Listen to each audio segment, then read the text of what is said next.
Okay, hi. All right. What is your full name and age?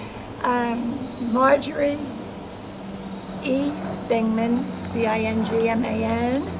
And must I tell you the truth about how old I am? You don't have Oh, to. I will. Over 21? No. Yeah. I am 93. I was born in 1920. That was a long time ago. The 20s were historic, though, because the big change in attitude and personalities of people in the 20s, the roaring 20s, they called them. They would be mild today, but at that time they were pretty up to date, above date. Okay, were you an immigrant or a natural born citizen? No, I'm born here. Hello. Yeah, no, I was actually born in the suburb of New York, Mount Vernon, New York. Okay, were your parents immigrants? No, No. no, my mother and father too were natural born here in America. Okay. What was your favorite childhood memory? Oh my gosh. The one that just springs to my mind first is Sundays. I think Sundays because my father was home. He was a jeweler and he worked like 6 days a week, and so I was always in bed by the time he got home because he commuted to the city and we lived in the suburb. So I tried to stay awake because it was always a little gift for me in his coat pocket when I waited up for him. But sometimes I couldn't and I'd fall asleep. So Sunday was special because I had my father the whole day to myself. And we used to always go after church dressed up, and we'd go for a walk and with my girlfriend and me, and we'd go to the park, and then we would always wind up at the soda fountain for an ice cream soda, and that was my favorite memory with my your dad. childhood? Oh, your dad. Okay, where did you grow up exactly, and what was it like living there? Well, I guess I don't remember too much about the early part, but I do remember from going into junior high school and high school. Those were kind of the teenage years, you know. I remember those pretty much. And I had a steady girlfriend. We were inseparable, and so we used to belonged to a girls' club together that we started, and it became pretty popular too as the years went on. But anyway, so we're still friends. I still write to her. We're still both of us in our 90s, and we still communicate. Even though she lives up in Maine and I'm here in Virginia, but we talk on the phone, and so. We were teenagers together, and then even into the dating ages, we went out on our first dates together, and had a lot of firsts together. That's good. Was segregation prevalent where you lived? Pardon me? Was segregation prevalent where you lived? I don't ever remember segregation being. My mom. My brother, my oldest brother, who was 15 years older than me, went to college and was very good friends. He was an artist, and this friend was an artist, and he was a black boy. And I remember him coming to my house for dinner and on Sunday, and so no, I don't remember. It wasn't in our house anyway, and I never ran into it that I can remember. One thing I do remember, when my daughter was in first grade, there was a little black girl who was friendly with her, and she told me about her, and I said that was great, and she invited her over to the house. I mean, so I never ran into it personally, so I can't tell you anything about that. That's okay. That's good that you didn't run into it. Have you ever met anyone famous or interesting? Well, as I just told you a little while ago, I have met some people, yes, but the most recent was just about 6 months ago. My granddaughter, who lives in California and whose husband is a producer, arranged, to my surprise, everybody knew about it but me, it seems, that I would meet my favorite actor when I was, from the time I was in my 20s. I always admired and adored Robert Redford and saw all his pictures. Well, nobody told me that I was going to meet him in person. And she invited me out west to California. And in California, she said, we're going out tonight. And we went out, and there was an airplane waiting to take us. I said, where are we going for dinner on an airplane? I thought, well, maybe we're going to eat on the airplane. But anyway, the airplane took us to Albuquerque, New Mexico, from California to New Mexico. So I had no idea. We went in there, and sure enough, there was a big dinner and a beautiful arrangement of his wife. I didn't realize his wife is a very good watercolor artist, and she had a whole display of her paintings there, and there was Robert Redford, and he came over to our table and spoke with me, and that was very exciting. I'll never forget that. Very cool.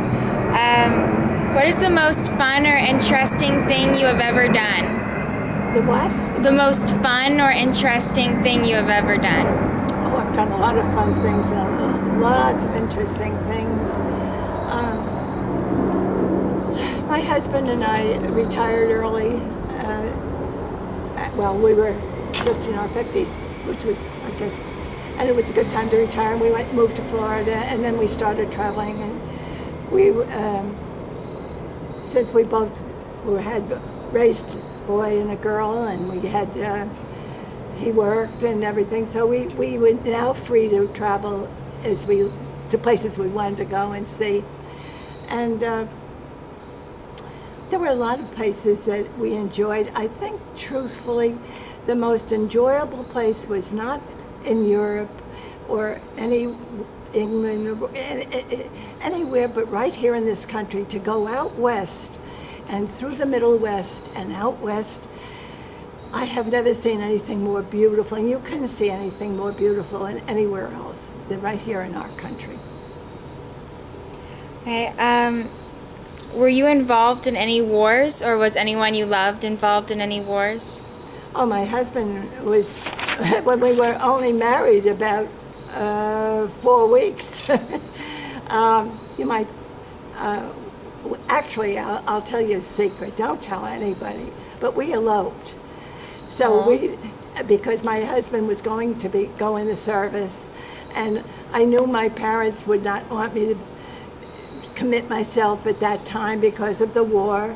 It was just starting, but we did, and so he went into the Air Force and was involved in that, trained to be a bombardier, and thank God he came back home, and then we went on living after the war. He went back to work, and we resumed our life.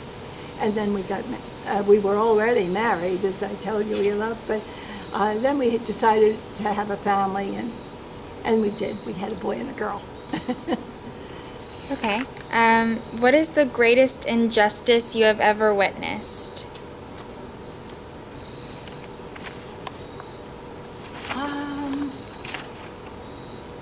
I can't think of anything. I have always, I noticed lately there's a big war on bullying, thank God.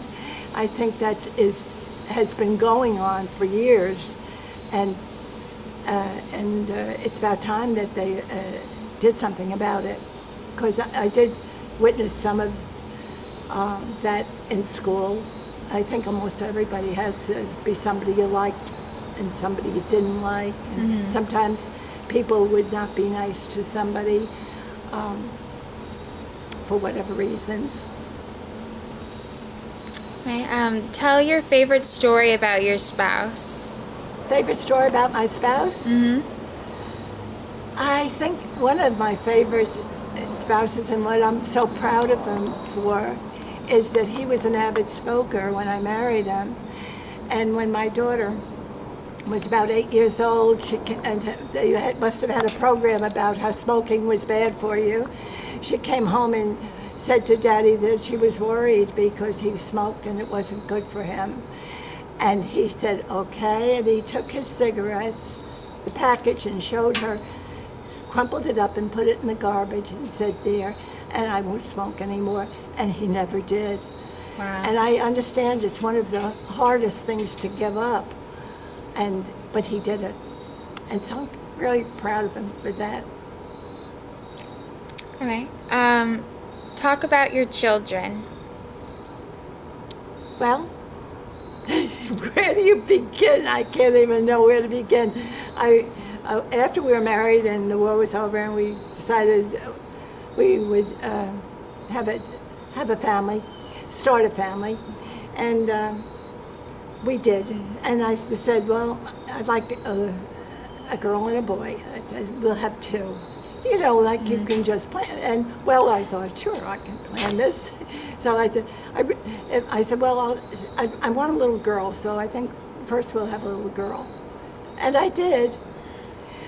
And then I said, when she was about 4 years old, and a little young lady, you know, and I said, well, I think maybe it's time she had her brother. So I got pregnant again, and we had our boy.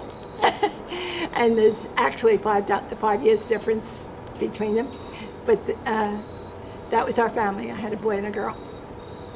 Okay. Do you want to talk about your grandchildren too?